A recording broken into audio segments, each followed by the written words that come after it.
सत्य युग में दुनिया को एक भयानक संकट का सामना करना पड़ा। पानी गायब हो गया था, नदियां सूख गईं, झीलें खाली गड्ढे बन गईं, चिलचिलाती धूप में धरती फट गई, पौधे मुरझा गए और मर गए, जानवर प्यास से तड़प रहे थे। पानी के बिना जीवन नहीं था, लोग डरे हुए थे। उन्होंने बारिश के लिए प्रार्थना की, लेकिन उनकी प्रार्थना अनुत्तरित रही। ऋषि, जो बुद्धिमान और जानकार थे, जानते थे कि यह कोई साधारण सूखा नहीं है। उन्होंने महसूस किया कि इस आपदा के पीछे कोई शक्तिशाली शक्ति है। समाधान के लिए बेताब देवी देवता और ऋषि कैलाश पर्वत पर गए। यह बुराई के नाश करने वाले शिव का निवास स्थान था। उन्होंने उनके सामने झुककर दुनिया की दुर्दशा सुनाई। उन्होंने शिव से इस आपदा से बचाने के लिए विनती की। शिव ने धैर्यपूर्वक उनके दुखों को सुना। वह स्थिति की गंभीरता को समझ गया। वह जानता था कि दुनिया में पानी बहाल करने का एकमात्र तरीका दिव्य हस्तक्षेप है। उसने मदद करने के लिए 11 रुद्रों में से एक, खुद का रूप भेजने का फैसला किया। शिव ने 11 रुद्रों को बुलाया। वे सभी एकत्रित हुए। उनकी आंखों में चिंता और अनिश्चितता थी। उसने पूछा, तुम में से कौन दुनिया को बचाने के लिए खुद को बलिदान करेगा? यह एक कठिन निर्णय था। 10 रुद्र चुप रहे। वे अपना दिव्य दर्जा खोने से डरते थे। उनके मन में संदेह और भय था। लेकिन 11वें रुद्र हर बिना किसी हिचकिचाहट के आगे आए। उनके चेहरे पर दृढ़ता और साहस था। हर ने कहा, मैं जाऊंगा पिता, ये मेरा कर्तव्य है। मैं वह जल बनूंगा जो संसार का पोषण करता है। मेरी आत्मा इस जल में समाहित होगी। शिव हर की निस्वार्थता से प्रसन्न हुए। उन्होंने हर को आशीर्वाद दिया और कहा, तुम एक वानर, एक बंदर जैसे प्राणी के रूप में पैदा होगे। तुम्हारा नाम अमर होगा। तुम्हें अत्यधिक शक्ति और साहस होगा। तुम्हारी वीरता की कहानियां युगों तक गाई जाएंगी।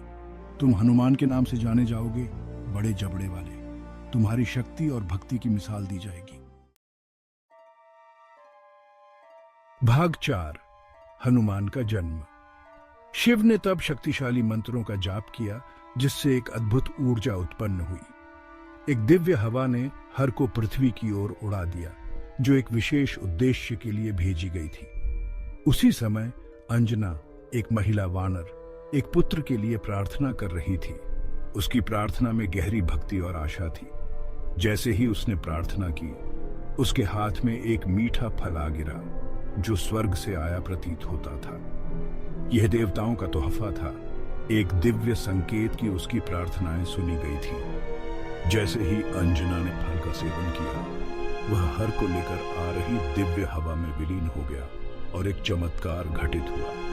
इस प्रकार हनुमान का जन्म उनके पुत्र के रूप में हुआ, जो एक महान योद्धा और भक्त बनने के लिए नियत था।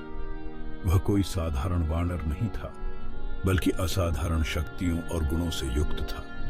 वह रुद्र के बलिदान का अवतार थे, जो दुनिया में पानी वापस लाने और धर्म की रक्षा के लिए पैदा हुए थे। भाग 5, हनुमान की भक्ति। हनुमान जंगलों में पले बढ़े, अपने दिव्य मूल से अनजान। वह एक साधारण वानर की तरह दिखते थे, लेकिन उनके भीतर अद्वितीय शक्तियां छिपी थीं। वह शरारतों से भरा हुआ था और असाधारण ताकत रखता था। उनकी शरारतें और ताकत ने उन्हें जंगल में एक विशेष स्थान दिलाया। बाद में उनकी मुलाकात भगवान राम से हुई और वे उनके अनन्य सेवक बन गए। राम के प्रति उनकी भक्ति और सेवा ने उन्हें अमर बना दिया।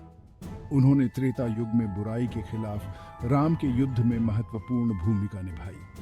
उनकी वीरता और समर्पण ने युद्ध के परिणाम को बदल दिया। यद्यपि हनुमान का जन्म सतयुग में एक संकट को हल करने के लिए हुआ था, लेकिन उनकी कहानी त्रेता युग में भी जारी रही।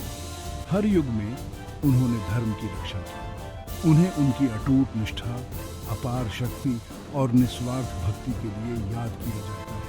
उनकी भक्ति और शक्ति की कहानियां आज भी लोगों को प्रेरित करती हैं। वह सभी के लिए प्रेरणा है। उनकी निस्वार्थ सेवा और भक्ति हमें सिखाती है कि सच्ची भक्ति और समर्पण का क्या अर्थ है।